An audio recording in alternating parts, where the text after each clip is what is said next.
This week on RSBANDB Update, Treasure Hunter is being removed from RuneScape. The goal has been set and passed. While Direct XP and items will be removed from sale, questions emerge about game integrity. We go over the data and our expectations for the next few weeks.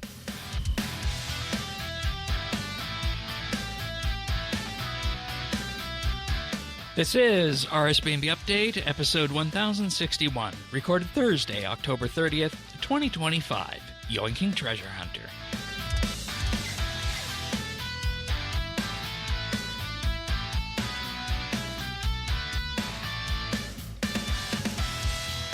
Hello, everybody, and welcome to another episode of RSBANDB Update. This week's episode has the potential to be one of the biggest RuneScape news weeks since that dreaded day back in early 2013 when we got the old school pull.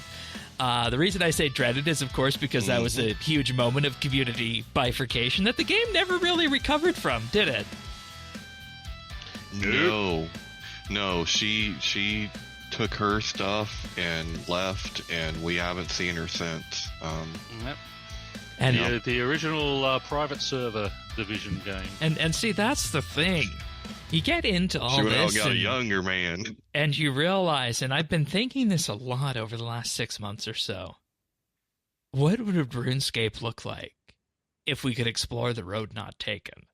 The road not taken of not doing EOC, of not doing the 6th Age, and, of course, not doing microtransactions. What would RuneScape look like under all that? We get to look at a little bit into the last one. What would RuneScape look like without microtransactions this week? But of course, Tanis, you're here. Welcome back to the show. Thank you, Shane. I couldn't miss this. No, absolutely not. 15-year saga in the making. Absolutely not. Absolutely not. And of course, Pyrnassius, everyone's second favorite Australian. Welcome. Yes. Thank you. And I would be, of course, remiss as well as if I did not thank our experienced tier Patreon members for whom without update would not be possible this week. That is Amos Reed, Bladecom, Dominic R, Jade Gizmo, Jason S, Jesse W, Julia W, Kesky, Lemon Lodge, Luminos, Ricky A, Oasis, Snail Mage, The Naked Captain, and Tim. Big, huge thank you, everybody. You'll be hearing more about our retuned Patreon offerings a little bit later in the podcast. We swear that's nothing to do with the microtransaction poll. The fact Patreon offerings are changing this week. You'll hear more about that a bit later, of course. But if you want to follow along, full show notes and I can say this now, transcripts for this podcast are available over at update.show. We're going to work getting the transcripts back in for some of the older episodes as well, just so if you want, you can read along, make the show a little bit more searchable, of course. But we also, of course, have the Friends chatting game at BitsBytes and the community Discord over at update.show/Discord. Yeah, Tanis, how does it feel that we actually can do transcripts now outside of a podcast listening app? That is pretty neat. I can't say that I ever thought I would see that day, because the nice thing that comes with transcripts is you can get your screen readers and anything that uses OCR to be able to read those things. So, yay! So what's the difference between doing that and just the... listening to us? Well, listening to us is always the best, but I mean, if you think of it like closed captioning too, right? Okay. So if you wanted to basically have it up just as a bit of an aid as we go through the show to kind of help you out in that way, then. Mm-hmm. Okay. Yep. I know a lot of people do that. Yeah. Well, if you hate my my voice assaulting your ears, you can just get your computer to read the transcript. Yeah, I've been beta testing the transcripts over the past month and a bit, and just getting together a collection of words that are RuneScape related and making sure that it can do them the best. I think the best thing that came from this initially was once we mispronounced your name, Pern, and it came out as Pacius, Pacious, and Zerdones the Clan Quester was called a Clank Wester, according to the transcript. But just working out a few of those kinks there. But yes, transcripts over at update.show. But we begin, of course, with the big news that the microtransaction poll is out right now. It passed through the 100,000 votes a little bit earlier in the evening as we were preparing for the podcast. So it's going to be happening right now, but I think it makes sense for us to kind of go back and look at a little bit of exactly what this is, and we'll start off by talking about the video that Mod North and company put out this week. They basically put out a mini video outlining everything that we were going to be getting from this. And I think the best way to do this is to kind of just jump into this and run through some of these things. And the first thing they highlight is what does voting yes mean in this? And just to let people know, you can only vote yes. There is no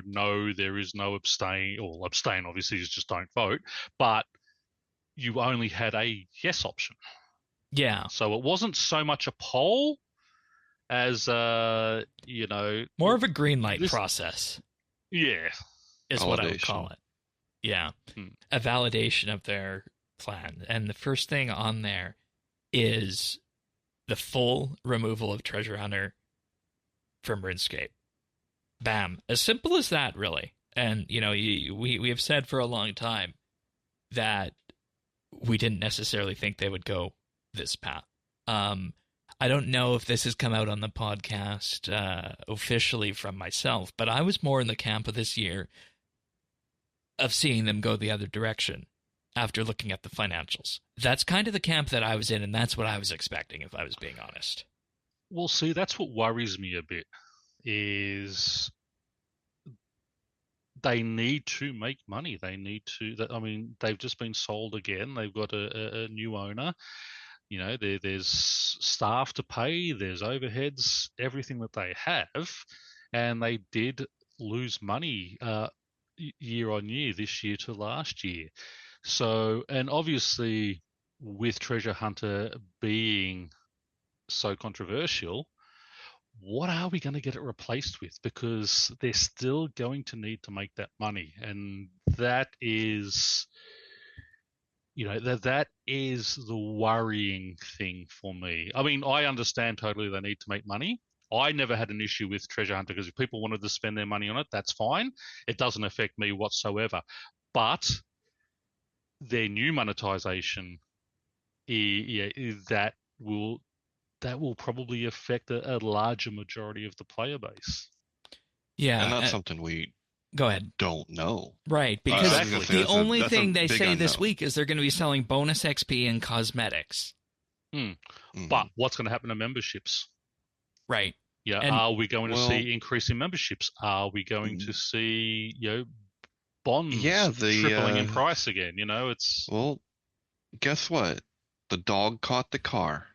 It took it a decade, but the dog caught the car, and we'll see if that's good or not. Now, I'm surprised to the degree that they came out. I'm surprised in the way that the timing was, because I really genuinely thought that they would use the results of the experiments to show people that, hey, just because you think in your bubble that it is one way, it is not. There is a plethora of opinion out there, and it's not cut and dry. Right, and then they came right back and said, but no, we understand, we're just gonna take a hatchet to all this, which, whatever, I don't really care, but it's like, they had this in the making. I don't know. I'm curious to see what's going to happen. Here's the deal. 54% of people said that they're, under some time pressure to play the game, and they want some kind of way to accelerate it. Fine. That is, a different conversation than, outright selling, 99s and 120s on Treasure Hunter like you can do right now. But the reality of it is that this is going to bring substantial changes to the game, because in addition to that removal of Treasure Hunter, the removal of 225 direct XP and skilling items from sale. 225. Plus their integrity roadmap, which we'll talk about after, and cosmetic toggles. to me, this is even bigger than the Treasure Hunter. I mean, honestly, I don't think much of Treasure Hunter, right? Like, maybe a promotion here or there, but I don't think a whole lot of it. The removal of all these items to me has far bigger impact. We saw If what you it have does to them, you will double get to keep XP. them, and the roadmap will provide a path to getting the ones that players want. It sounds like. Right. But I think there's going to be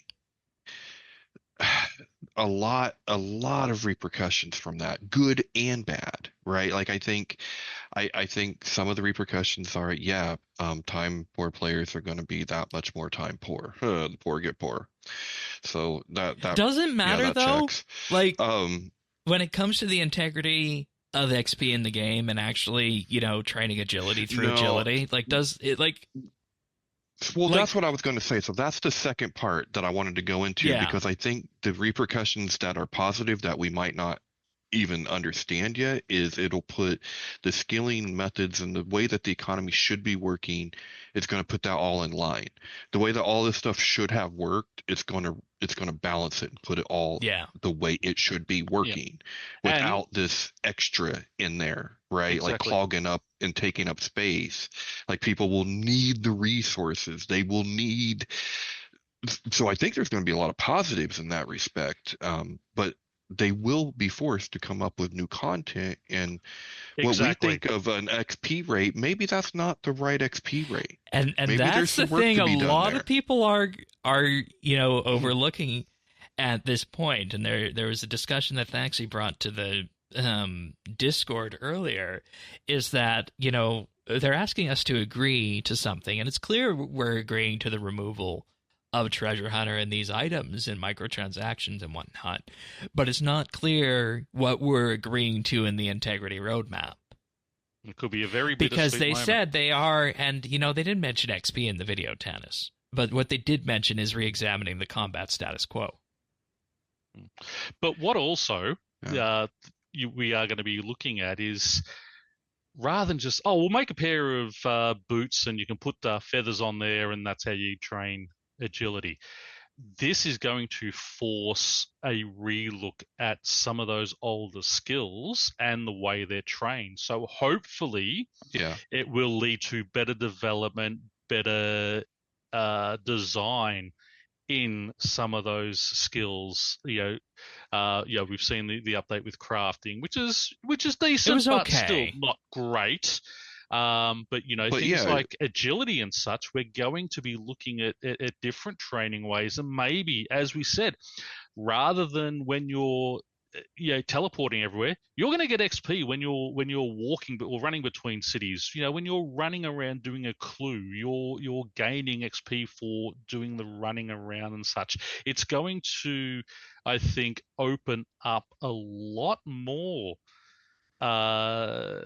diversity in training for the mods to be looking at, rather than let's just throw some lamps on it, let's throw some feathers on well, it. So yeah. it does something by I know it's a dirty word for some people, but it makes regulations, right? You can't come in and because agility is really not fun and a bummer to train, you can't come in with a band-aid and say, well, here's a pair of boots. Exactly. You won't be able to do those things anymore. So Like my it is going 113 to to force 120 that. Slayer with Slayer dummies. I mean, Exactly. Yeah. exactly. And I don't, I mean, I think that's probably good, overall. But I just think that there's a lot to it. And I think, people are quick to celebrate and that's fine. Lord knows they bitched long enough so they can have their moment, but there may be more to it. There may be more to it. Exactly. The web looks all pretty when it's got the dew on it and the sun shining through. But be careful of what's sitting in the middle of it. Yeah. They also said that any votes over 100,000, which means every single vote beyond this point, will act as a clear signal of how far you think they should take these plans, increasing their investment and focus and delivering stronger integrity in our roadmap. That's the other thing I take issue with is, I mean, when I first saw 100,000 votes, that's going to be hard to reach. We're there. Until I realized you don't have to have played, you just have to have an account. So I could log on to an account I could get my son and daughter who made accounts 10 years ago and played for, a couple of days and thought, no, this isn't for us. They can vote in it. Yeah, all the people with all their bots running over on OSRS can jump on and vote on it. Yeah. So there's no integrity in the actual voting. It's not for which you've had to have to the level 1000 or have 20 hours gameplay before you can vote. Which leads to the feeling that this was planned long ago. Exactly. To the point that when North became CEO, it was a question of finding a way to properly pull the plug on this, right? Because you wouldn't make such a big financial decision in terms of how the game is monetized unless the people at and around CEO rank were okay with it, right? So there was a discussion probably that took place at some point that said, Mr. North, Mr. Bellamy, I think that's his real name, you have this amount of time, however long it might be, after you pull the plug to act as your runway to revitalize this game on a subscription model. That's a discussion that likely took place. I don't know how long that runway would be. The smart money for me feels like around 18 months to 2 years from this point right now, given the fact that they say it would be a year-long integrity roadmap. So with that, give it 18 months, 2 years, 2.5 years to really see how things are going to be after that. And then from there, you can, kind of go and you can see if he's going to be a success as a CEO or if they're going to need to do something else. Because, the path, aside from removing monetization, is to add even more monetization, which I think I've outlined before on the podcast, which includes things like loot boxes, selling weapons, selling accounts, the whole shebang, the thing that the player base that's remaining probably would not stand for. So, and we've been seeing that monetization revenue creep down over the years if we look at the financials. So it was only amount of time before something that needed to be done. So it's not like the players are deciding that this was going to happen. This was something that they're entirely willing to do, and I grant you the plan for what the next year of that integrity roadmap looks like is probably almost finalized at this point. It was just a green light. So that's he's like, here, watch. I'm gonna watch. I'm gonna make these dummies think it was their idea. Pretty smart, but I mean, it creates a sense of community ownership, and that's one thing old school has that we don't.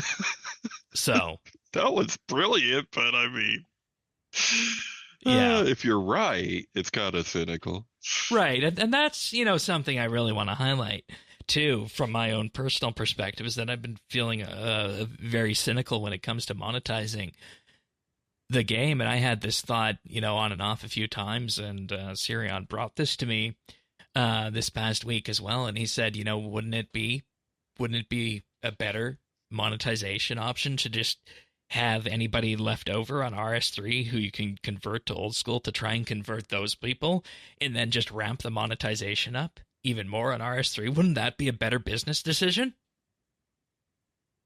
They'd lose me. I'd never play old school as a permanent right, game. but then I ask you the flip side of that question, Pern, and I can ask you this, Tanis, as well. What would be your red line for the monetization that you would accept before you stop playing? Oh, if they did best in slot armor and weapons I had to pay money for, then I'm done. I don't have a red line. Yeah, I don't care about anything else. As long as I can do everything in game that I need to do myself without spending money, I'm happy. Yeah, I don't have a red line. In fact, like, I mean, I've said this before, I think, on the show, but I know I told you, Shane, like, I think the only problem with RuneScape is that it's an MMO. Like, give me a copy of it, right? Like, I have no line. Like, I absolutely do not care how Pern plays this game or what he pays for or what he doesn't. I do not care. Exactly the same. Yeah, and my point to bring that up is not to say that that could still happen. It's just to say that I think that was the alternate path that they, decided to not take because I think a lot of the devs would quit if they were put in that position because a lot of them are players too. And I think that, they want to really save what is the original RuneScape in that way. So I think that's why it resulted in, let's just have a frank discussion and, have a CEO who is going to be the person to bring these changes in. So. And at the end of the day, if this is what it look, and I think we can all kind of agree with this, but if this is what it takes to put this to bed once and for all, then thank you. From the bottom of my heart. Because you have no idea. People have no idea how many weeks we have discussed monetization on this show and how many weeks we have just ignored whatever Treasure Hunter promo there might be. Because it's the same conversation we've had before. There's no point in having it again. And even pre-show, I mean, those weeks where we don't discuss it on the show, that it was certainly discussed pre-show. And listen, we're just not going to worry about that and put that in. And because it's been the same thing, ever since Squeal, we've been in the circular. I preferred Squeal to actual Treasure Hunter. We've been in the circular firing squad, and I hope, like I said, I hope this puts it to bed. And God only knows what could take its place or what will be, but I hope the question of bonus XP caps and how much you can buy per day. I just don't want to see us turn into Star Wars. That's what I'm afraid What do you mean of. by that? Star Wars fans and Disney killed Star Wars. So they both did. So I don't want us to do the same thing in a circling fire squad and then okay. Yeah. All right, fair enough. But yeah, that is something that is still on the fence is how much bonus XP will you be able to buy? They say there will be a per skill cap of storable bonus XP. So you have to use it before you can get more and stuff. Yeah. So you can't just sit there and bank 13 mil and just, half. What do you guys think what do you guys think is a fair cap of bonus XP? Again, don't see. When I did do when I take my daily free keys before I hit the 5, the 200 mil all, I took my bonus XP and I traded lamps for oddments because bonus XP is great. Especially in those slower skills or the skills I don't enjoy so much. Okay, I'm just going to double. I'm still having to do it. I'm just halving the time I have to do it in. So, yeah, I would happily. What's an average? Say 3 mil a day, 4 mil a day. I was just thinking of a total cap, not per day. No, yeah, that's what I'm saying. You can some skills you can sort of smack through 3 mil XP a day. So I would say 3 mil would be a reasonable cap. So you can buy enough, and then okay, I've hit my cap. I'm going to use it now, and then tomorrow I can buy more and start loading it up again. I was thinking 6.5 because that gets you to 13 million XP. Yep, happy with that too. But see, here's the other thing, guys. It's not necessarily, you don't have to buy that much when you're trying to get to 99. No. And the other thing you dip into it when you're going for your 120s, when you're in your 200 mils. And so at that point, your 3 mil ain't shit. So no, I'm more along have you heard from any of your whales this week on this? No, I haven't. Okay, I think that'd be an interesting thing for you to ask them about.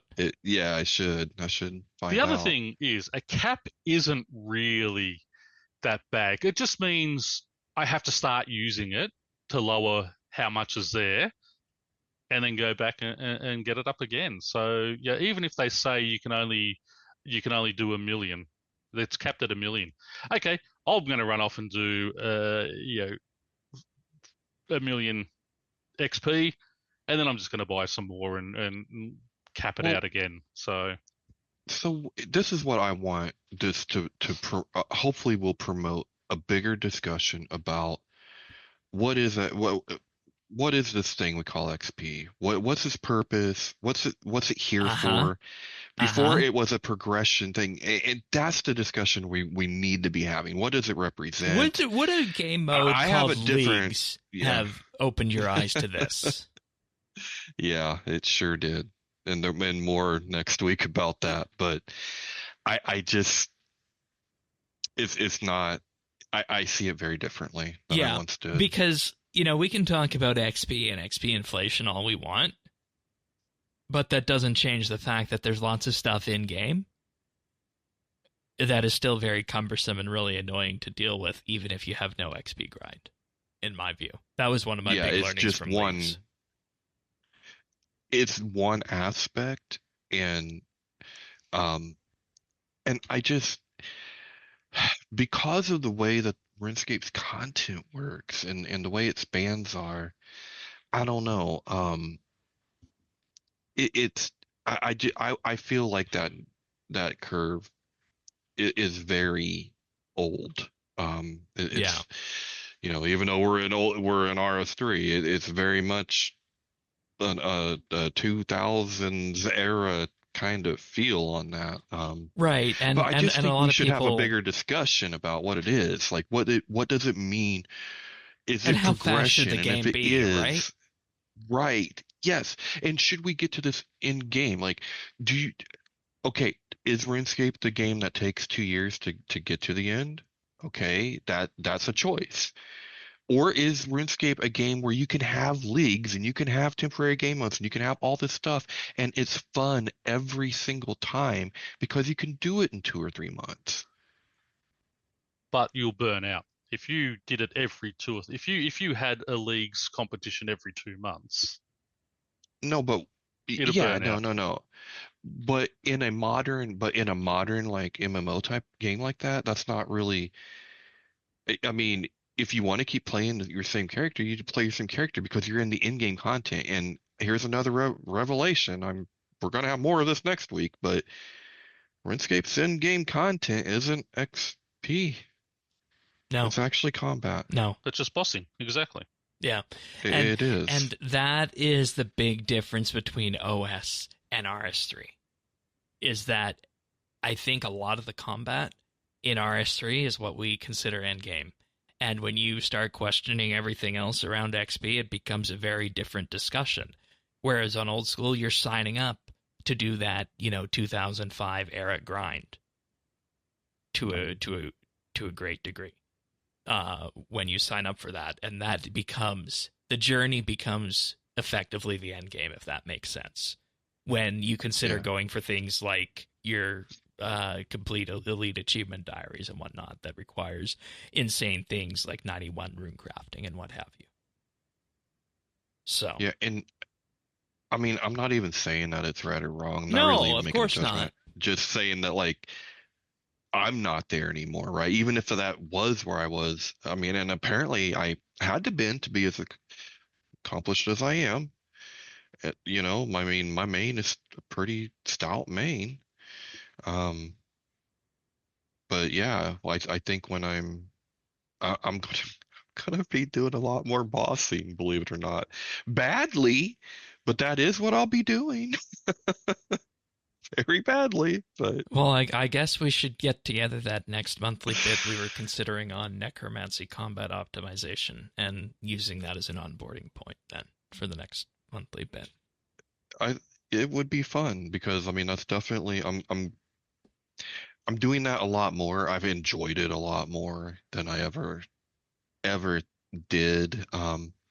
When you take away a lot of that's the other thing too. Like I don't have a lot of the pressure of working with a team or having to do everything just right. I don't know any better, so surviving a lot of times just ask Pern. Just ask Pern. If you ever want to go bossing with the GIM, it's 100% okay to die at every boss in all 3 elite dungeons. Oh, Jesus Christ. Yeah, don't remind me.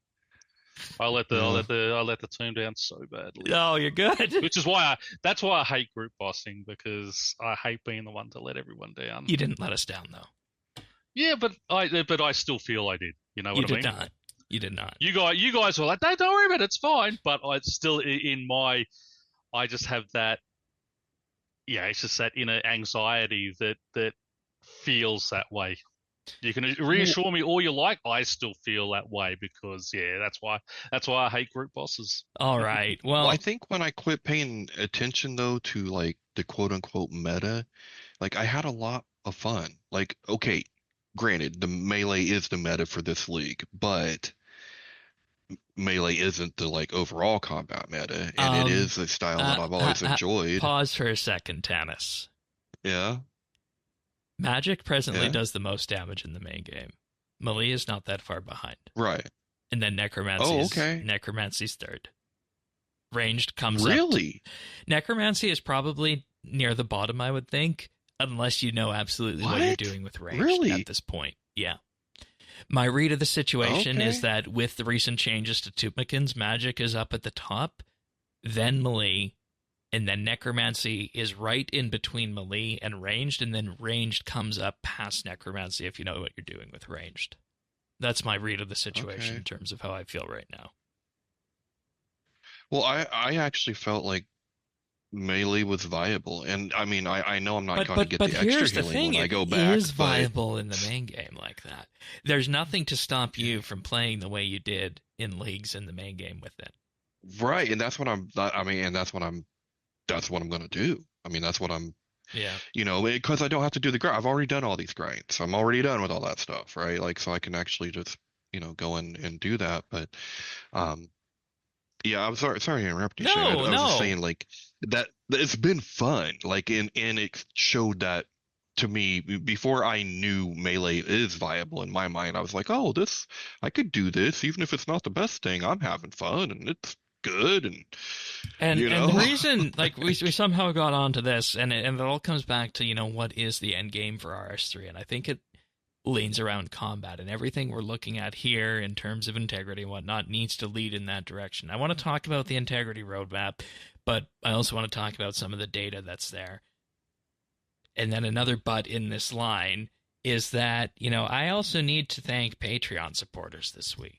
The RuneScape community got themselves up to recording point here of 104,820 votes. And you'll see we took a page out of CNN, and we have the ticker count as to the number of votes in the bottom right of this episode. And we'll do that for the next couple of weeks just for shits and giggles at this point here. But, we don't have 104,000 subscribers for RSBANDB update presently. But we do have a good number of people on Patreon who have enabled us to do this show and keep doing it to the level we're at right now. And this week, that's Alvaro L., Amos Reed, Arvids L., Bladecom, Chilbura, Dominic R., Duramax, Gila Fleur, Imperialis, Jay Gizmo, Jason S., Jesse W., Julia W., Kesky, Lemon Lunge, Luminos, Michelle M., Mike Wings, Mongrath, Pyrnassius, Ricky A., Robbie D., Rob Sobs, Samuel FL, Scott DS, Shirt Pants, Oasis, Smavin, Snail Mage, Tabby, The Naked Captain, The Dabbing Goat, Tim, Ukulele Steve, Woody, Zant, and Zazakon. Big, huge thank you, everybody, to all of our Patreon supporters. And as I mentioned at the top of the show, the Patreon re-tier is here, and not much has changed in terms of getting you the content that you want. So for as little as $1 a month, going to the top of our Patreon offerings, what we have for you for $1 a month is you get a mention in the show notes, a simple thank you for supporting the podcast. And in return for paying that, you get access to all of our past monthly bits. Those are the bonus episodes that we do. And you also get voting rights on upcoming monthly bit topics. It's a big, simple thank you to you for subscribing. And of course, the other way as well, you saying thank you to us. The other big change we wanted to make with the Patreon offerings was that we felt that our mid-tier, the $3 a month tier, was lacking. So this has become our community tier. You'll still get the Discord rank and chat channel along with it, but you get a bunch of new community things with it. these include our community nights, which can be like our old roundtable, which we'll be looking to host in early November. It could be something as simple as getting on Discord and chatting, doing things in game, or playing another game entirely. And with this, we're also going to be bringing in a dedicated thread or topic, let's just say, to allow you to submit ideas for the podcast for discussion topics that we'll use on Quiet Weeks. And with this, we'll also be providing to this new $3 a month community tier more behind-the-scenes content, and this is where we'll be putting it. We'll aim to do it once or twice a month, where somebody from the production team will talk about what went into producing an episode or a monthly bit or something like that. The $5 tier, as it was, is unchanged, and it primarily serves as our extra clip tier. In addition to the outtakes, which we use to make the clip show, we'll also be putting out select longer clips from our pre- and post shows. You'll be getting a few of these over the next week or so as we start trickling them out. And with this, we're also going to enable the people who subscribe at this $5 a month tier to bring their voice to the podcast if they want, by offering them regular opportunities to invite them to share 2 to 5 minute audio clips around a certain subject based on what we're discussing. So look for the beginning options of this in the next week or so. Experience tier, that's unchanged. That's presently full at the time being. So big, huge thank you to all of our Patreon members out there for enabling us to do the podcast and just changing things up a bit as we move into the tail end here of 2025. These changes were informed, of course, by the analytics, surveys, and just talking with everybody. So let us know what you think. Patreon.com/RSBANB. You can subscribe for as little as $1 a month and then find whatever option makes sense for you. Thanks so much, everyone. Thanks, guys. Thanks. Okay. Let's dive into some of the data that they surfaced, because they surfaced this data on Monday, before they actually put out the stuff about what the plan was. So 65% of players felt positive or neutral about Treasure Hunter being removed. 35% felt negative. 54% expressed a desire to retain some form of progression supporting MTX options.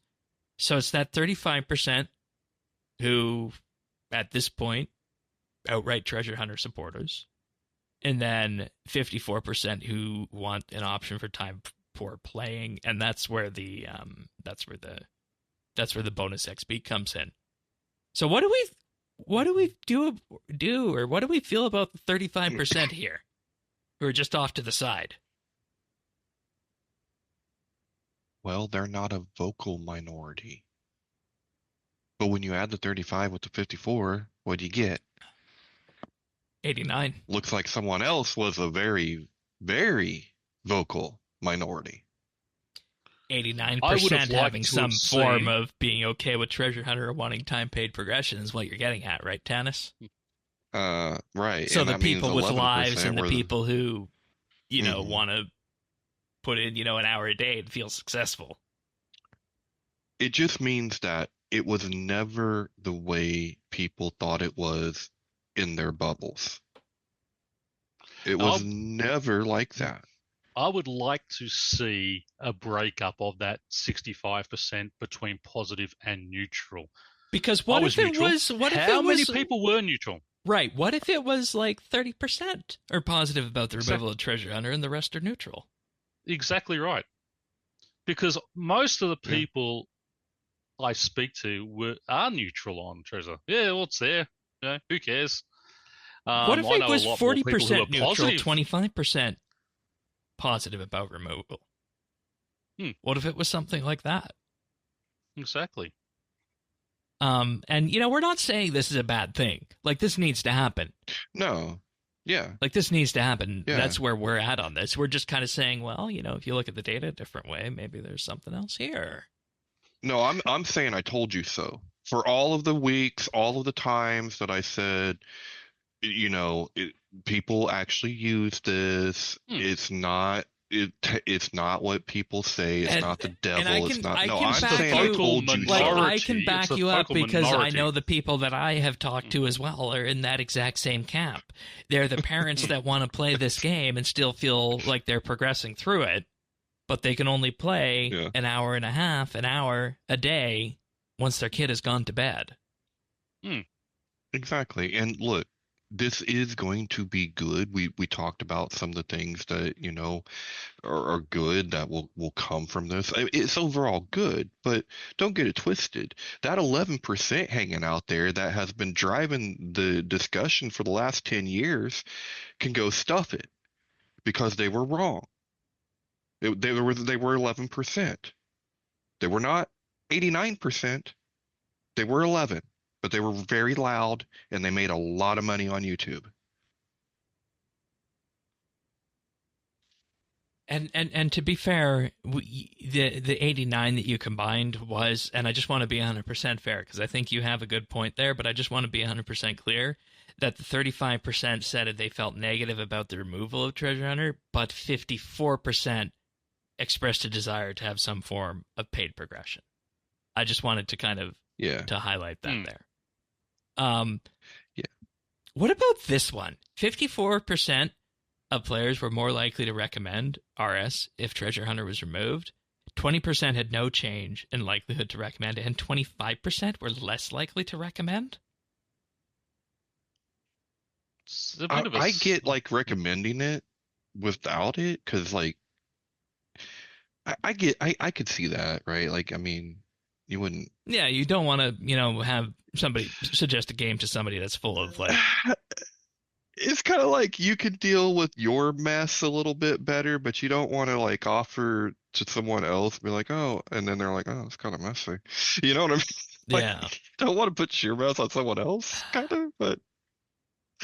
I just found that weird. Like 25% less likely to recommend. I just found that weird.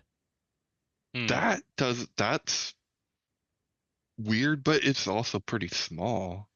But and again, it's also it'll be those time poor. But hey, I want my wife to play this, but again, we only have a couple of hours a night or whatever. So if she can't progress fast, she's not going to be interested in sticking around. So why, Oh, and you know what?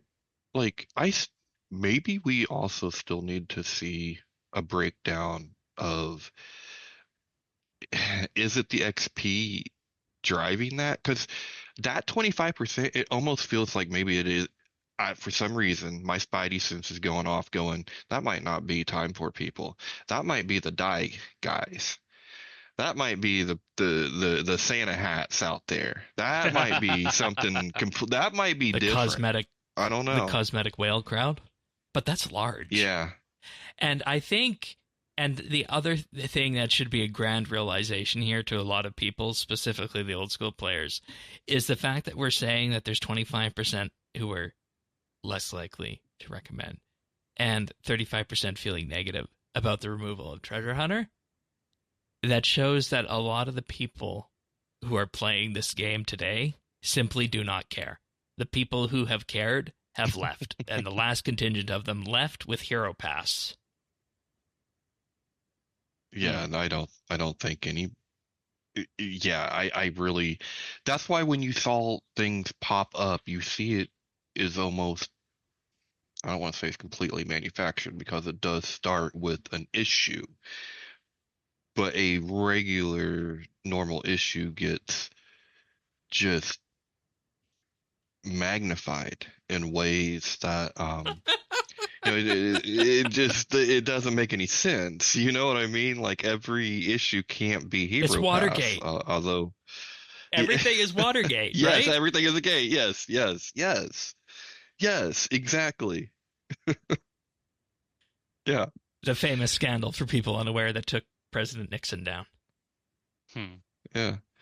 I'm surprised we didn't just call everything pass, just no matter what it was, just throw pass on the end of it. Yeah. Passgate. Passgate. But don't get us wrong. It's good. It's just that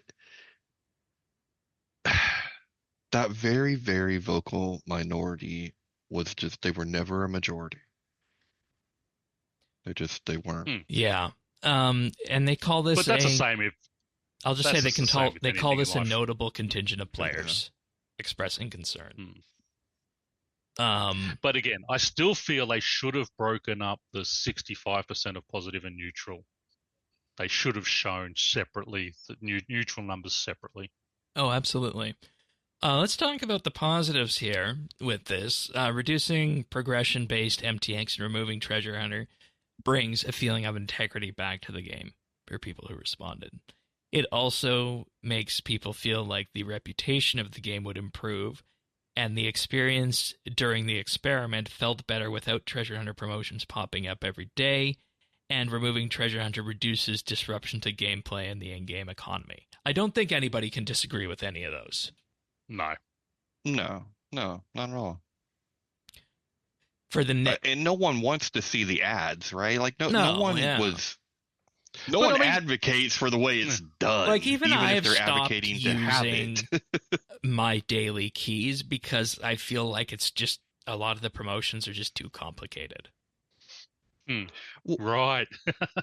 Yeah, and that's the thing. Like you probably see this in numbers too. Like people might not want Treasure Hunter, but it doesn't mean that they don't want something like it. Where am I going to get my blue Santa hat at Christmas time without Treasure Hunter? I don't know, man. It might be RNG, like, everything else. I mean, I don't know. Maybe there's a big old drop of crackers or something. I don't know. Negative themes for more casual and time-poor players. Treasure Hunter rewards are crucial to helping them hit goals and keep the game accessible in their life. Players miss the free items that helped with skilling gained by logging in each day for daily keys. Players felt the reduced value of daily challenges without the key rewards. Like, really? Yeah. I felt the XP was I got keys. But it's a friggin' medium lamp for a skill. I'm sorry. Yeah, exactly. I really despise daily challenges. After playing leagues without them, I want nothing to do with daily challenges going forward. And it's so weird. I mean, I really feel like if these things are something that it is a real detriment to your gameplay, you have to just choose to not interact with it. Like, exactly. Yeah. I mean, I'm in leagues and I know I only got 2 months and I'm so freaking stubborn. Like I just play how I want to play. Yeah, like I was talking to you earlier this week. I was trying to tell you to do your flash events. Yeah, I know. I'm just like wilderness. I don't want to. But I mean, don't get me wrong. I know that's the proper way. I'm not saying it ain't. It is. It's just I don't want to deal with it, so I don't. Yeah. I don't.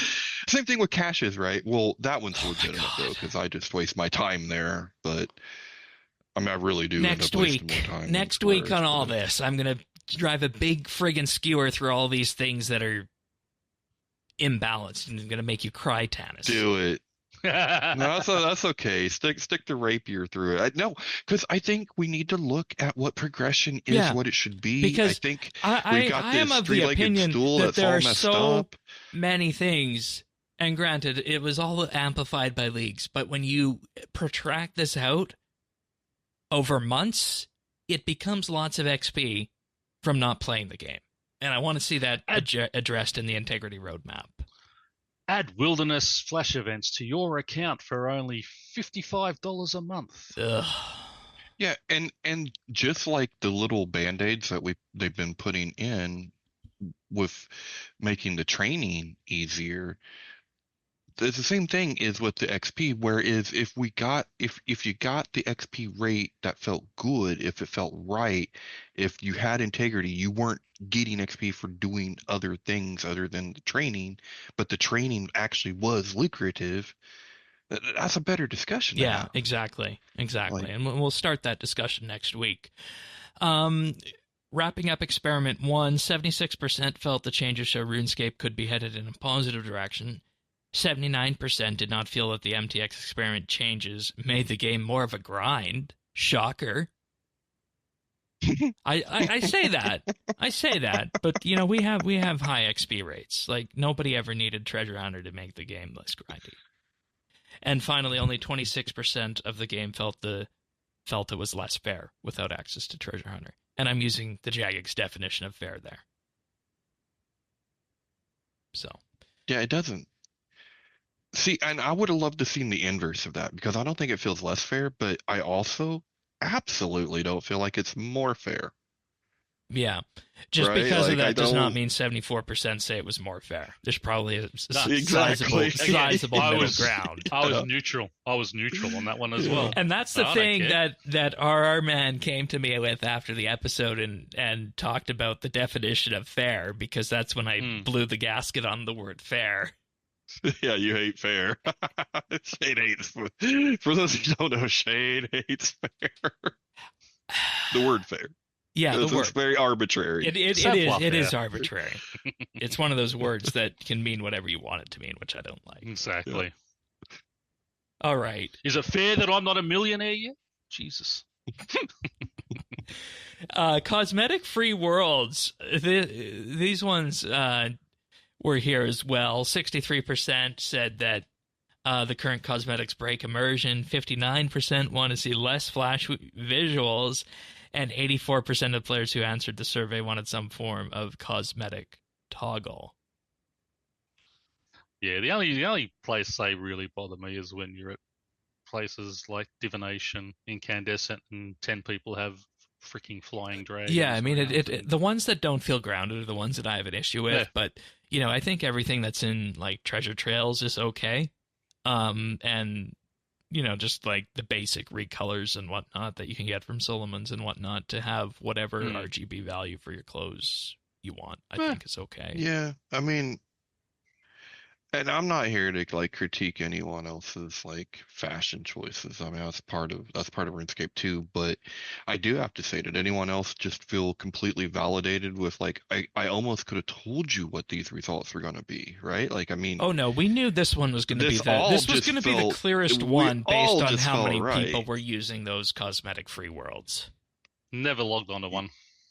yeah, I just wasn't surprised in the least bit. No, like I said, there's No, no yeah. shocker here, and I think the toggle is the best way to go on this. Absolutely. Yeah. Yep. If you're ever going to give us a toggle, now's Yep. the time. 100% on that one. Yeah, and what they said on the vote thread on that was that they'll continue to introduce earnable and paid cosmetics to the game, but they'll have a firm focus on visual identity and ensuring they feel grounded and always true to the visual identity of Gielinor. They'll be paired with less overt cosmetic effects that distract and clutter social areas within the game. And plus the toggle. Yeah, that's what I like. So I think that means, yeah, you're not going to see the big drakes anymore. Thank God. I hope that I hope that applies to some of the wings as well. They're not very RuneScapey. No. No. I mean, then again, I guess I'm being judgy, but I don't know. Some of them just seem a little Out there. different. Double Yeah. XP. All right. This is the one I'm They said interested this in. was our most contentious test. Yep. Over Which we knew it would be. percent Yeah. change skills, methods, or playtime. The top reason was that players liked the event was reconnecting with core gameplay. The most missed items were portables and Silverhawks. Okay, add portables to the POH Yes. Mhm. and rework agility so Silverhawks aren't a question. Or to the Max Guild. We can build a spot, make our own portable skilling station in the Max Guild, and we can change it. It's going to cost, but yeah, have a skilling station. In the Max And I Guild. just also want to say, there is nothing That'd be in the vote that is presently running that mentions anything about double XP and this experiment. Yeah, I didn't think So I'd that- seen that anything falls there. into the Yeah, integrity they're like, we roadmap. don't know what to do about this. double XP. Well, actually, though, they are because none of those items are going to be in the game. They're taking them all out. Yeah, Well, but they're your not- double XP weekends are now going to be join us for double XP, $55 for the 10 days. I mean, Yeah, they haven't said that, but that is an Yeah. option. But I don't think they do that. Well- That doesn't fit. No, that would. Could you imagine the people if they charge you to participate Yeah, in a you double can't XP charge for what weekend? we already have. You could charge for additional, but not. And to be that clear, would be the end of I the just game, want to I throw think. this out here. They will not be inserting new items in there, and Hooli said on a reply to a Reddit comment on this that there will be, in the integrity roadmap, they will be addressing what happens to existing double XP items that are in the game. Yeah. Well, like I said, the 220, what was it, 215, 225? 225. Those items are going to be gone anyway. Lamps, cores, it's going to cover a lot of that. that. Yeah, exactly. 54% said their enjoyment of DXP decreased due to the experiment. Well, yeah, because you're not actually getting quadruple XP on, when you're using that with the your Cinder bonus, cores with plus your, bonus, yeah. Cinder cores and yeah.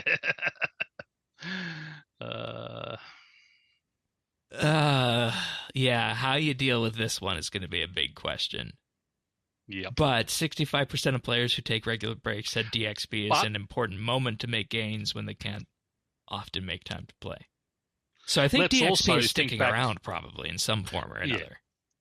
But let's think back 10 or 15 years ago, DXP, when it was just on that weekend. Once a year, start at 2.7 and you were down to under 2 in like 6 hours or something. But even when they went to, after that, when they went to just a straight DXP weekend from, midnight Friday to midday Monday, and you didn't have portables and you didn't have feathers and you didn't have all that, that was, I used to love those weekends because, right, guys, go out, organise your things on this weekend because I'm sitting there playing my game for 24 or 48 hours straight where I'm just sitting there, get home from work on Friday and I'm just sitting there till Sunday, just playing. And, we didn't have all that. It was straight double XP.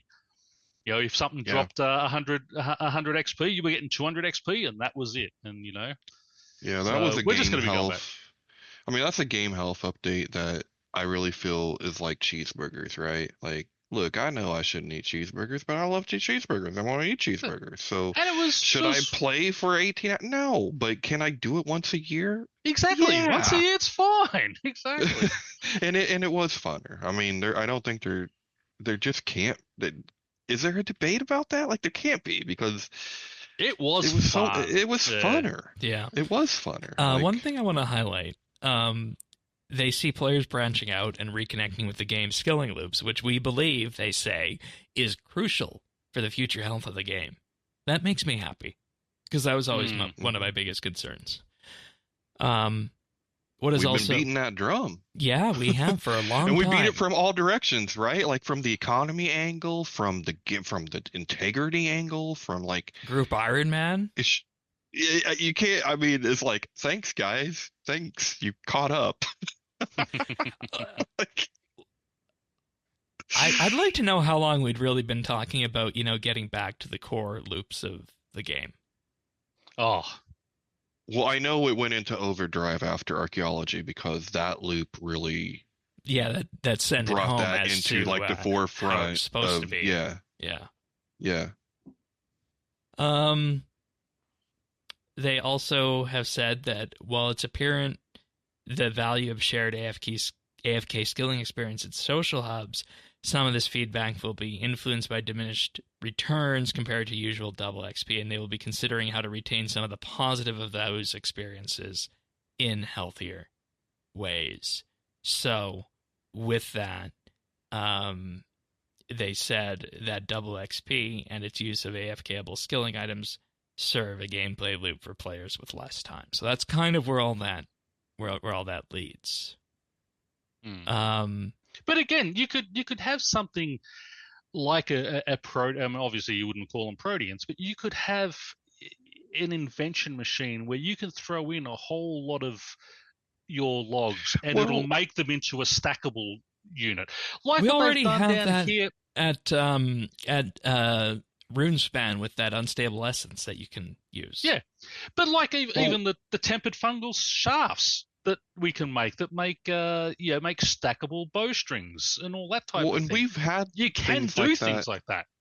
Yeah, and because we've had them on like at holiday events and stuff. If you think about it, like Yeah, before the hubs, there were things like you would do like all together, right? Like you'd stand around doing the same.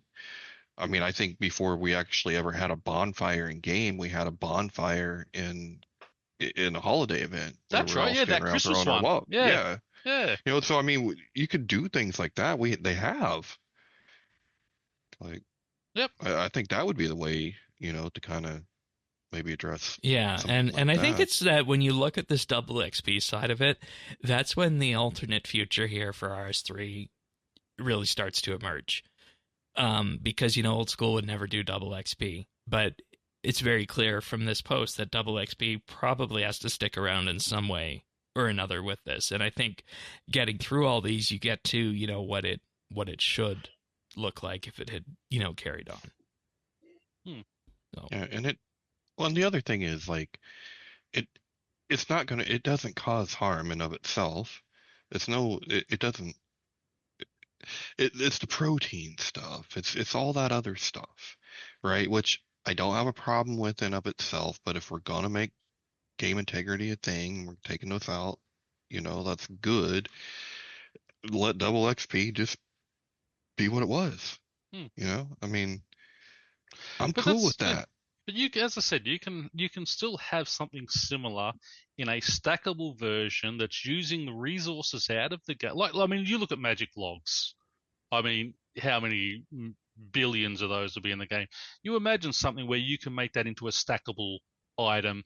That okay, coming up to double XP. Okay, I'm going to get this. So I'm going to start getting these into their stackable content, so I can just sit there on double XP and burn them all. I'm getting the same amount of XP as a magic log, but I'm not having to click every 28 burns or something like And that. maybe It's you just do going it to through go through. invention and then Exactly. allow it to be done Yep. in a way that you don't need to And interact with it that's a bit more expensive Yep. by putting it into some sort of machine. Throw it into your machine. It does Yep. it. You start prepping a couple of months before DXP's coming up, and it's all there ready to go for you. And don't And worry, it's because it's double XP in the main game, your lack of preparation actually will be my emergency because I'll do it for you. I'll sell them all Exactly. day long to Yep. you, right? Like, I'll have my I machines think you running got something there, 24/7 Pern. all year round, and bang, and yeah. I think you got something. I'm working that's on also like good. I'm working on a stack of Primal plus 4s to be ready for the next double XP as well. Yep. Ooh. Because the plus 4s are the best one, right? To go if you're going for plus XP. 5s and then your burial. Yeah. Yep. Plus 5s in the burial, or plus 5s into your sort of elk. Was it your gold thing? Yeah, the alchemizer thing. Alchemizer, yeah. All right. And then comes the cosmetic mega drop, the last experiment that they highlighted. They struck through the word mega drop because I think we all realized when that one arrived that it wasn't a mega drop because it was only 2 pages worth of cosmetics. But they say it was, and this shocks me. It amazes me that they didn't expect it to be as popular as it was because they said the cosmetic drop was more popular than they expected. I kind of go with that too. I mean, I knew it would be popular, but I didn't think it would be.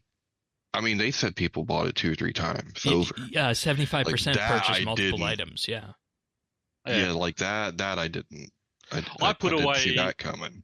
I put away a couple of $100 for it. I ended up only dropping $50. But yeah, I was expecting it to be popular. 76% prefer the marketplace over treasure hunter. Duh, there's no RNG. Duh, yeah. Get what you want.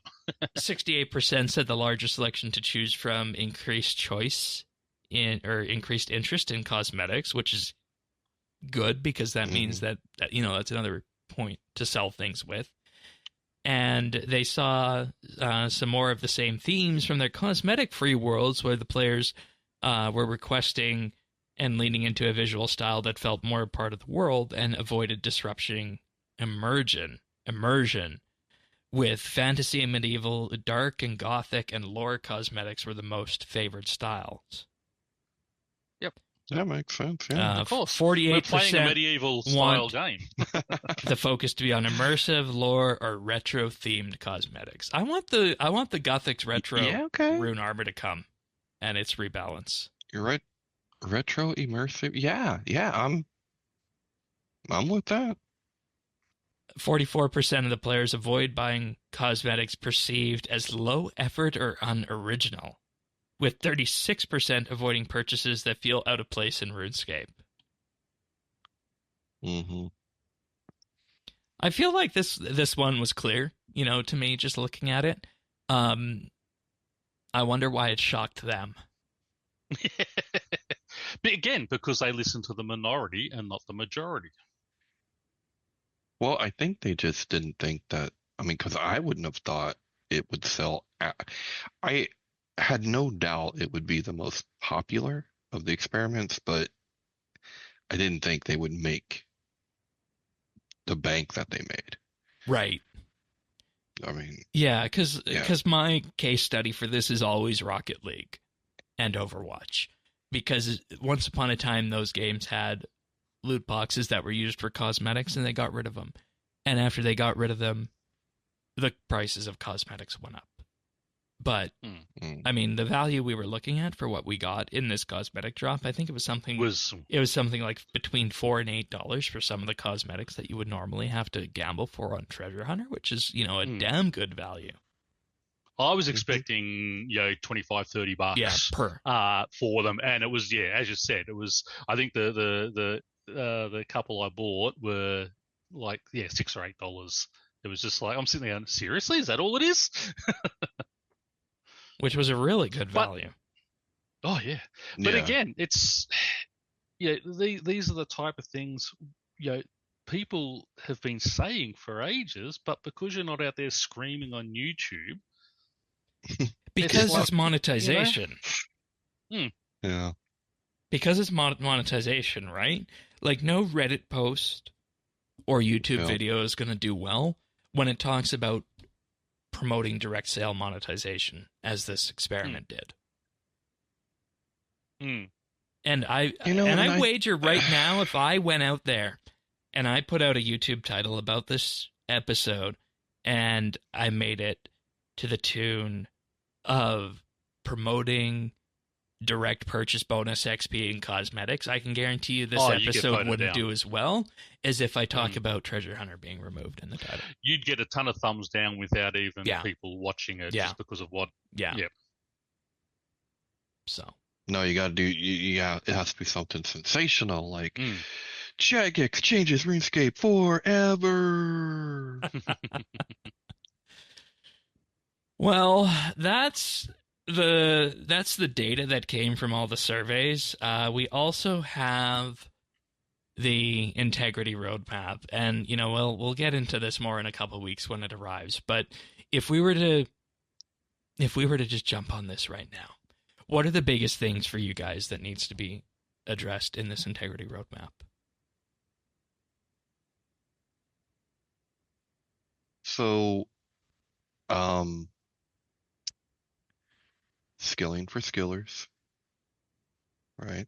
Okay. Like, make real stuff, substantive skilling updates at the low to high levels, like across the entire thing, right? Exactly. Like, rather than feathers, giving us something decent. Like, rather than just getting a 100 to 110 crafting update, holistically improve the entire skill.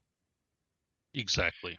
Holistically improve it by making what I do worth something. It doesn't have to be worth a lot. The market will decide that, whatever. But make it worth something.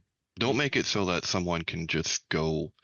We got to continue the trend of reducing these kinds of resources from big boss drops in general. Continue that path. I'd like to see that in the integrity roadmap, along with more pathways to obtaining gear, your own gear. More and pathways. again, like, and having the gear that you're making relevant to the level you're at. So Yeah. I'm making tier 40 gear at tier 40, not at tier 70. Yeah.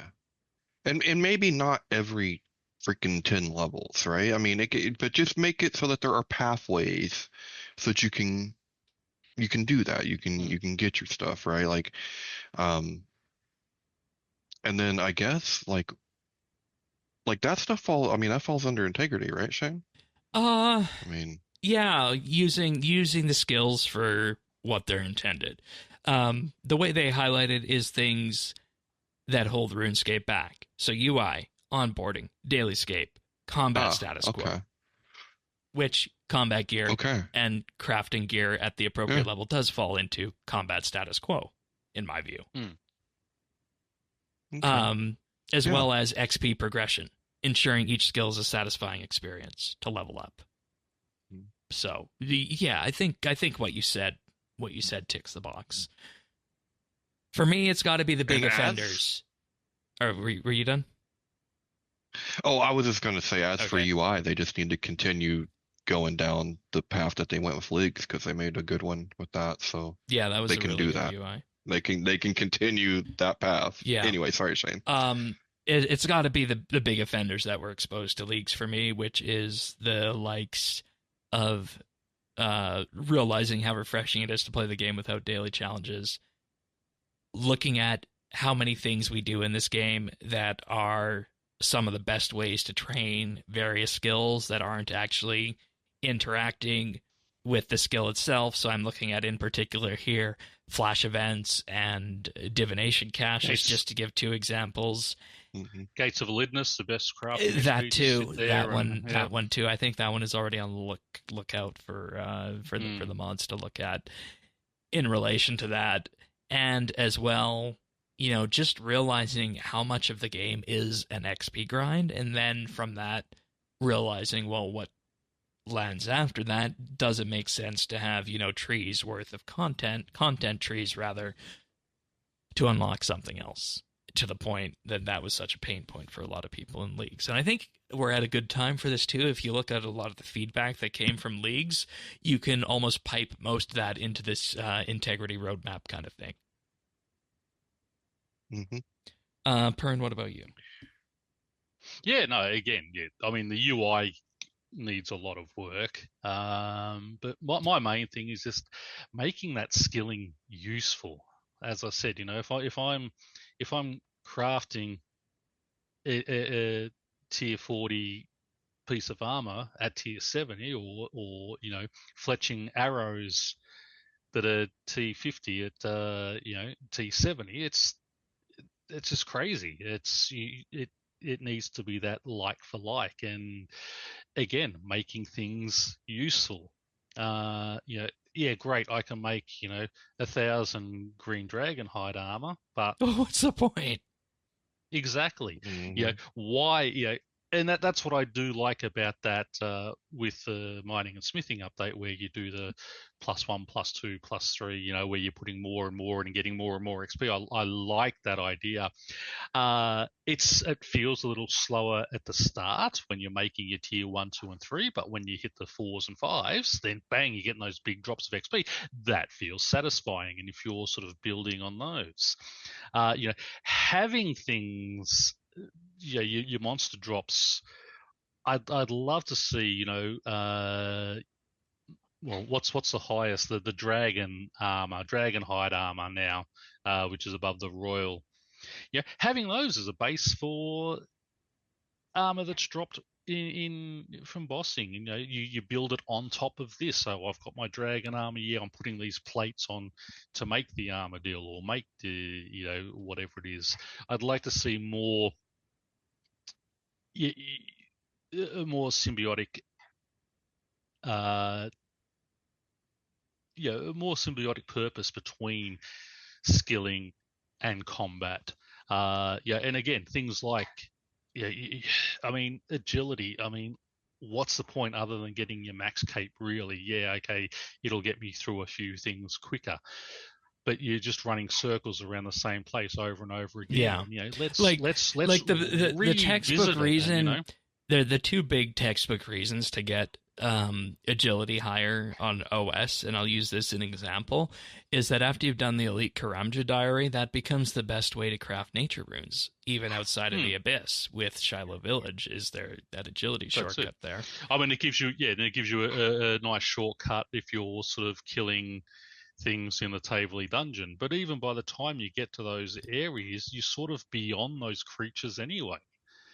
You're into higher level Slayer creatures, so they're no longer the best. So it's it just reimagine some of these skills and what they can do. I mean, maybe tie agility into ranging, where the higher your agility, the more damage, or the better accuracy you have. Things like that. I mean, just give us use for a lot of these older skills other than just getting a max cape. Yeah, and that's the thing that it comes to, is XP progression, ensuring each skill is a satisfying experience to level up. Yeah. So, they say this will all be done without impacting one of the biggest and most ambitious content roadmaps in RuneScape history. If this vote passes, they will announce this roadmap alongside the content roadmap in January's RuneScape Ahead. Okay. So there we have it. There we have it. Ooh. What Take a it. week. What a week. I mean, it's kind of a big deal. Yeah. Kind of a big deal. I mean, we knew the vote was gonna pass, and overall, it's just a question of how big the mandate is gonna be on that, and then whether or not we get more information sooner as to what the answer is. So Yeah, seriously, I might as well ask people if they like puppies and rainbows. I mean, I'm surprised it's taken this long. Puppies, yes. Rainbows, no longer. yeah, well, until November 12th. So for the next couple of episodes here, we'll keep running the ticker in the bottom right corner of the screen, showing what the vote is at. Well, now that it has reached the 100K, I think all those free accounts that people have just been making over the last couple of days dry up. I still need to get the GIM account and Skillpeer account to vote. I want to know what the I'm not voting with any is. of them. What do you think the math is I'm saying abstaining.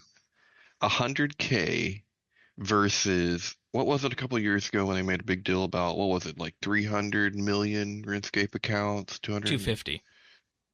250 million? Okay, 250 million RuneScape accounts. Yeah. Well, remember what is 100K as a percent? Each of them, I mean, let's go back to 2012 when they were voting for OSRS, 500K accounts to get the game in with updates, and they reached 300. And I got talked into voting yes on that by a friend who says, "Oh no, please vote because this is what I want." Rah rah rah. Yeah, this is the game I've always played, And I said, "Okay, yeah, no worries. I'll throw a vote in there for you." And then it didn't make it. Only made 300. So it was 200K short of its votes, and they just went ahead and did what they were going to do anyway. So all these voting things are just, as I said, it's the Biden vote. Well, much like real life, it always goes the opposite way, no matter which way I vote. So I just called it. However, but I mean, nothing bad here happens at the end of the day. Well, no, exactly right. So I'm still going to have a game I want to play, and if I don't, well, nothing happens. Then I go find something else. Here's the other thing, and this will be the last thing before we wrap on this, and it falls into integrity. What's the chances they yank this treasure hunter out before Christmas? I think it'll be after Christmas. Seriously, what are the chances this happens before Christmas? Minuscule. If they did, they could make a really big marketing thing out of it. Like, we gave it's you a real this for Christmas. Like, all you could basically got to do is copy the code from Iron Man and make it not appear in the UI. Oh yeah, getting it out is no hassle, but I think they will try, and I think there will be people. I think we'll see something really good on Treasure Hunter over the Christmas period Because that it'll would be the being final designed one. right now. Those promotions and those items going in there Yeah, would be designed. I think they right would now. already have been designed, and they're just finalized. Because, working on like I finalizing pointed it. out 2 weeks ago, for Halloween, you have the colored pumpkins and the colored insoled masks in there, plus the soul die, plus the soul dyed pumpkin or Halloween mask. That ain't how you get tooth out of toothpaste. That ain't how you get toothpaste. So that's why I'm wondering, if this vote vote passes, what are the chances that we see a Black Friday surprise announcement that it's being brought out alongside the Christmas event? Minuscule. I would be shocked. That ain't would say that ain't like, how you get that would be the January. best. That would be the best Christmas gift to RuneScape players. It would be the best Well, some of marketing them. tool. It So would be. I'm not But is saying it this is worth going to more? happen, but they could if they really wanted to put their money where their mouth was, right? Oh, they Because could, you know, but they definitely like could, Tanis, but I you think- know how much money you and your whale friends have spent on some of those Christmases in the past. Well, how much do you think they're going to spend if they know it's the last Treasure Hunter promotion Exactly right. ever? The last one, I reckon they'll There's see so a much. I feel like there's huge so much influx. money on the table that, like, Yeah. I don't know. But then we're Maybe, back to if the you were very right, that core would be the principle of it. ultimate. Do you just walk away from that given the vote that has just took place? Well, put yeah, your money because where your again, mouth it's like is. the cosmetics. Yeah, They did really nice with the cosmetics. I don't think when we do get sellable cosmetics in the future, they're not going to be that cheap. And then that's the other thing as well. I think you like gotta- how you much gotta does get- how I much mean- does a Christmas Santa hat go for that you don't have to gamble for? Exactly. You'd be looking easily 100, Come on, $150. you always got to get one in for old time's sake. Come on, got to get one for old time's sake, guys. No, I think this the Christmas Treasure Hunter promotion will be huge, and I think it'll make the most money ever because it will be the last one. Yeah. All right. Well, I'm gonna go out on the fence then. I'm gonna say it's gonna be a Black Friday surprise that it's coming out with the Christmas. Yeah, Christmas we'll see who's update. right. Okay. Well, you know what? It sounds like a win-win. So we'll take it. Yeah, and you're going to put your Black Santa up. Give me that if I'm right, you're wrong, right? No. Oh. Why?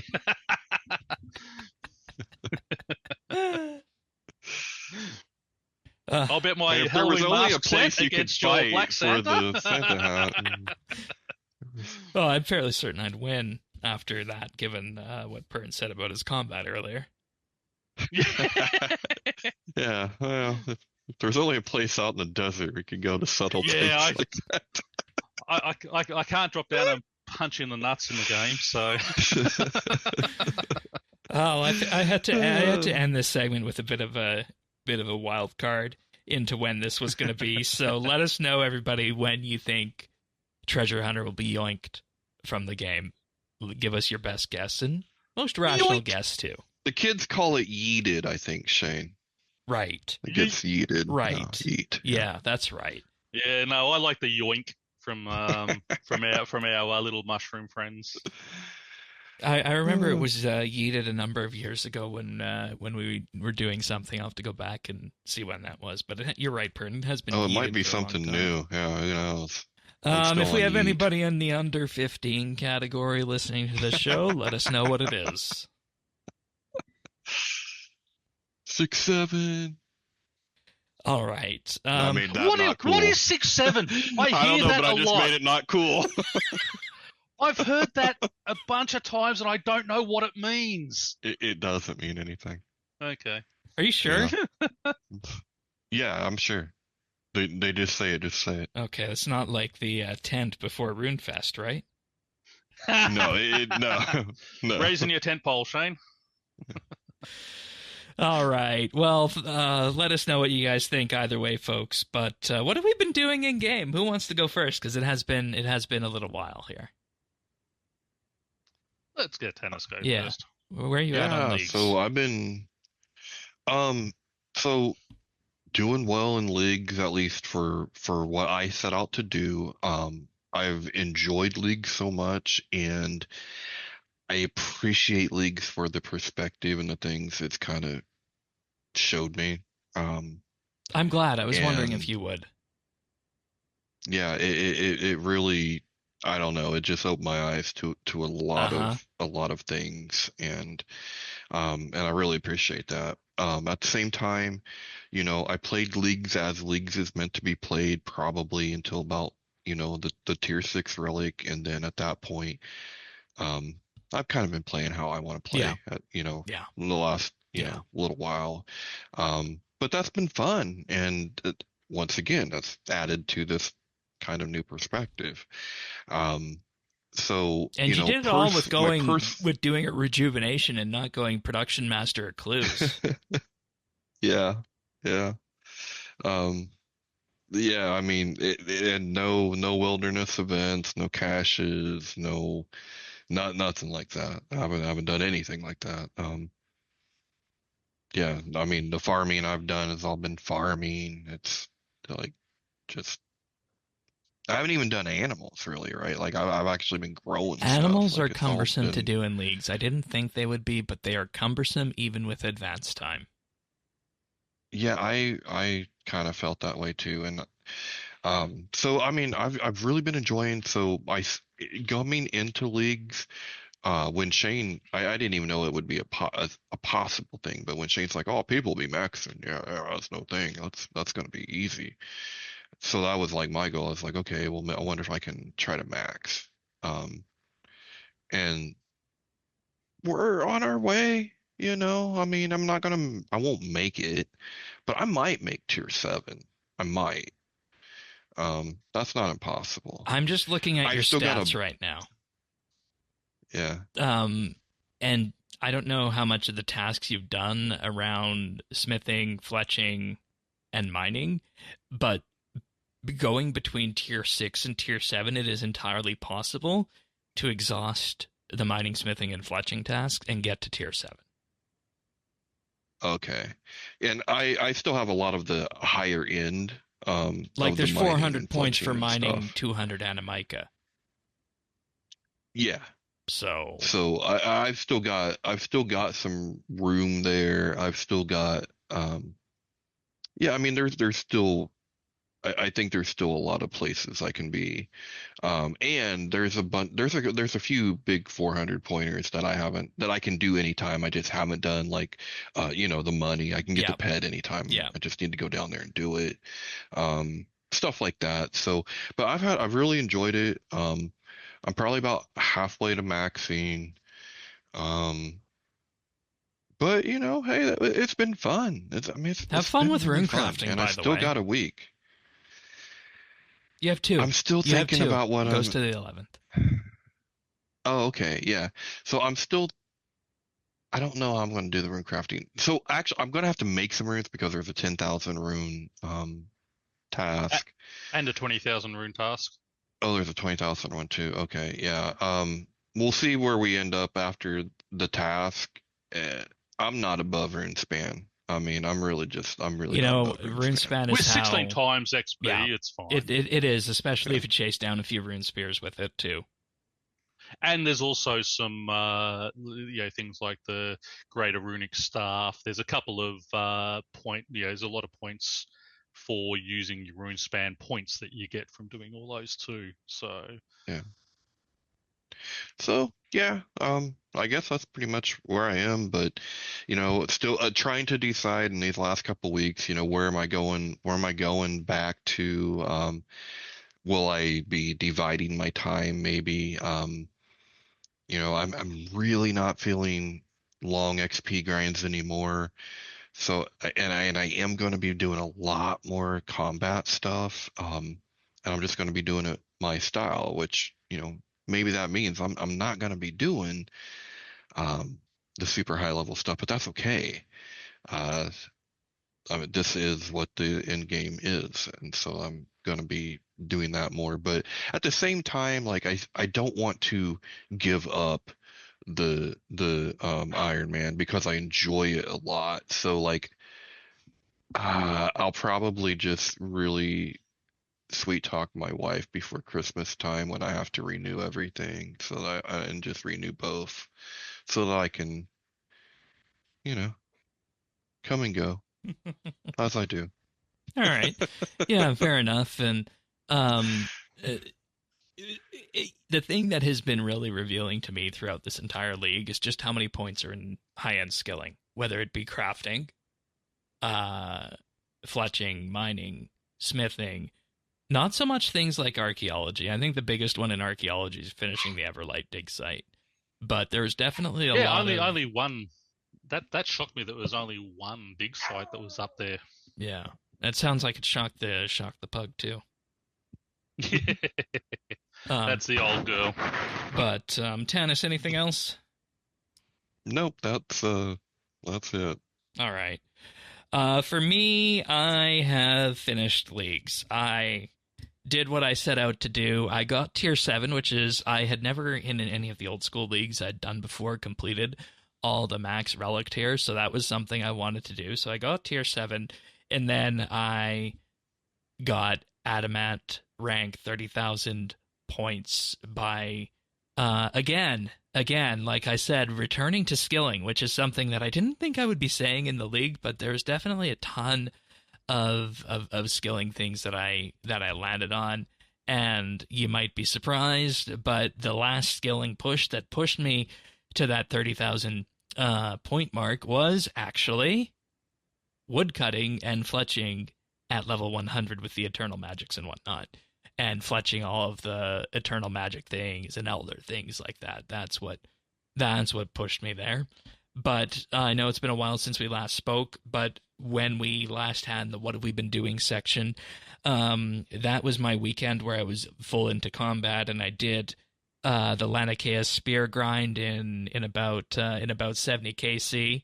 I continued to 100 KC for the task, and I was only one plume off from completing a second spear. So that was actually shocking RNG there. Almost doing that.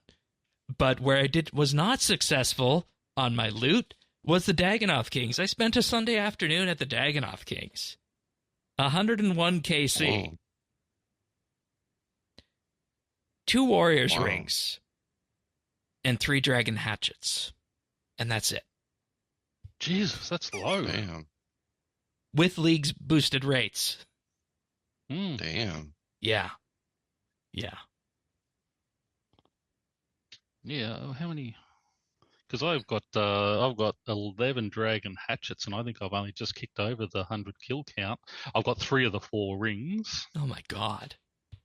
I'm waiting on the magic ring, Yeah, and I ended up getting my mud staff as well. I had no luck there with getting rings. No, they were actually doing quite good for me. So, I also did Zuck with Melee, which was comical.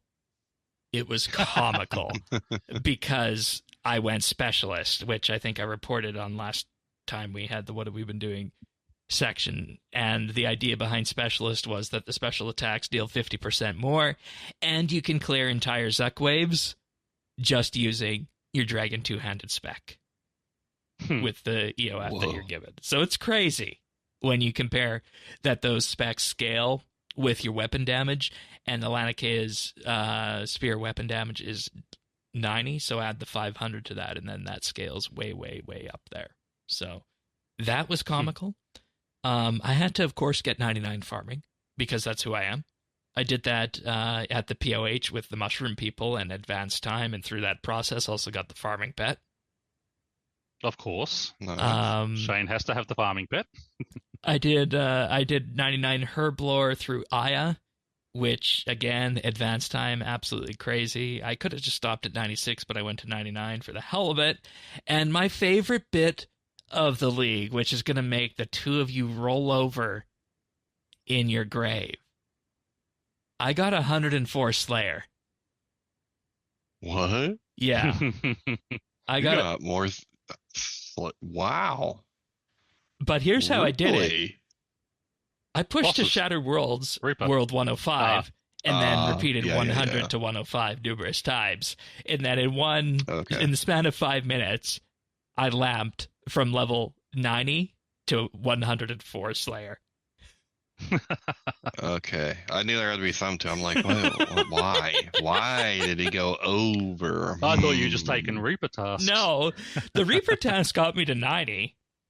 Yeah. And then, you know, everything else, it was like, oh, yeah, we'll just do that because I was there. So I just thought that would be fun for the hell of it. But then the end of it was just woodcutting and fletching with elders and eternal magics to adamant rank. And I had to employ the newest spell that recently got buffed. And I would highly advise, and this is probably more of a you thing than a Pern thing, Tanis, but... Paradox? Paradox, yeah. We need to be looking at that for any time we need to do resource gathering on the GIM. Yeah, I heard that was pretty good. Assuming we did the one. Assuming we can source the time runes. Yeah. But it basically... It basically... I want to say it feels like, I don't know if it's an exact double, but it pretty much have the amount of time I had to spend gathering things like eternal magics and elders. Oh, wow. Yeah. So Paradox is definitely something people should be looking into. And just imagine it the inverse of Crystallize, right? Because Crystallize doesn't give you the resources. This greatly reduces your XP in exchange for the resources there for it. So, but I really had a fun time with that. But that was my League's experience. Very cool. And then I took a few days break, and then I rammed my head into a wall and did Zuck on the GIM, and that's where we're at now. So, very good. As for me, I obviously logged onto the GIMP account to get some charges and such, and some augmenters for you, so you can get those when you go back onto it. But really been heavily on just loving the League's event, and hit my dragon rank. I was going to stop it, the rune, but then I was looking through the what I had left, and I thought, yeah, there's a lot of these are fairly easy, so that got me pretty much all the way to dragon, and just knocked off the last few, so got my dragon rank, and I was going to stop there, but looked at the rewards, and you need an extra 3.5k points, so just going to knock those out. Again, I've got a ton of clues. I took the clue relic, but when I was doing them, it just didn't feel satisfying. I like clues. I like going through them. I did a few of them to get some of the lower level ones done, but it just wasn't satisfying, so I put those aside and was doing other things, getting all the 110s at the moment for the 200 points there. Got a bunch of the 50 mils.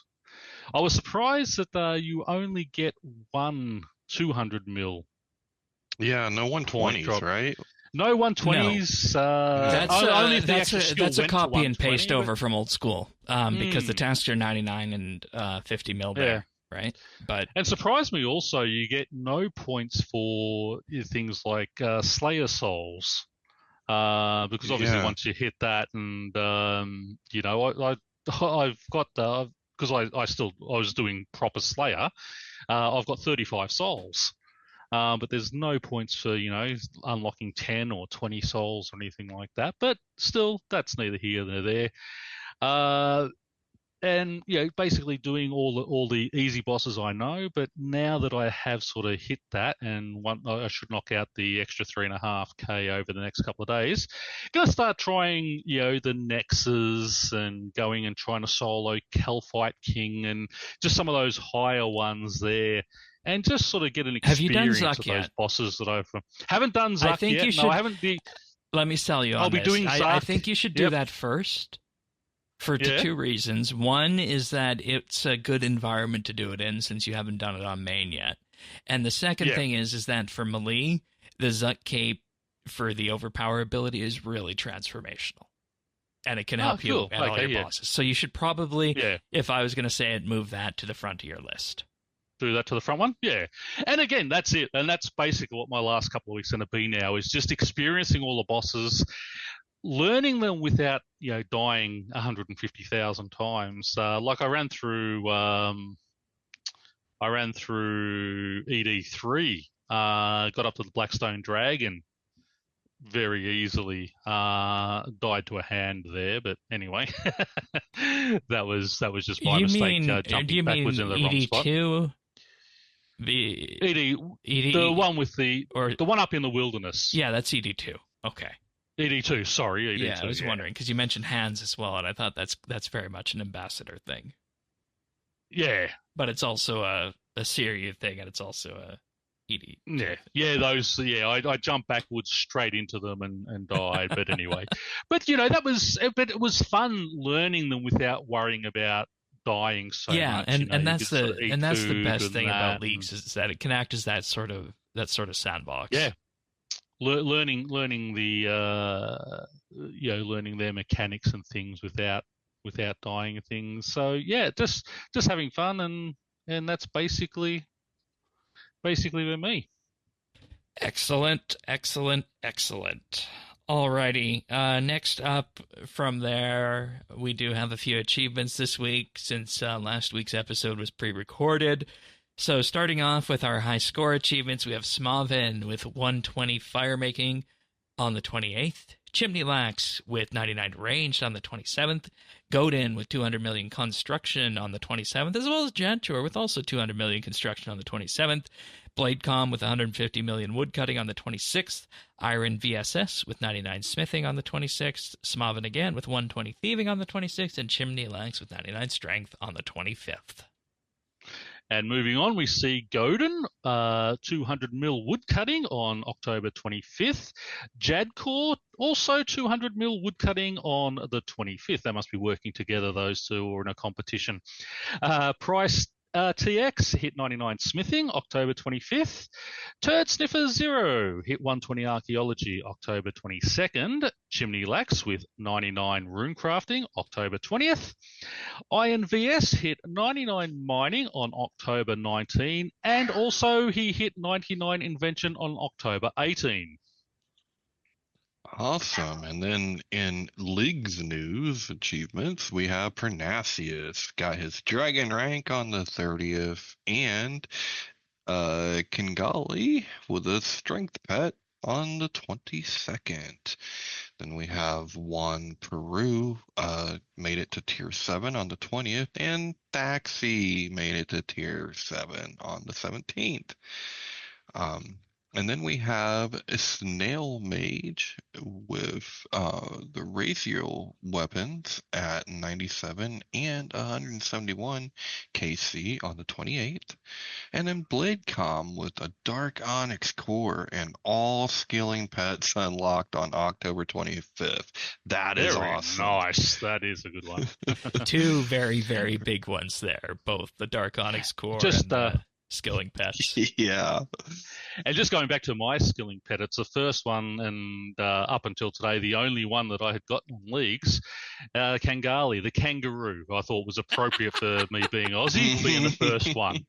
So thieving was the first one on the GIMP account, Aussie, from our convict background down here, and now the kangaroo from this one. So I got the two Aussie pets. Nice.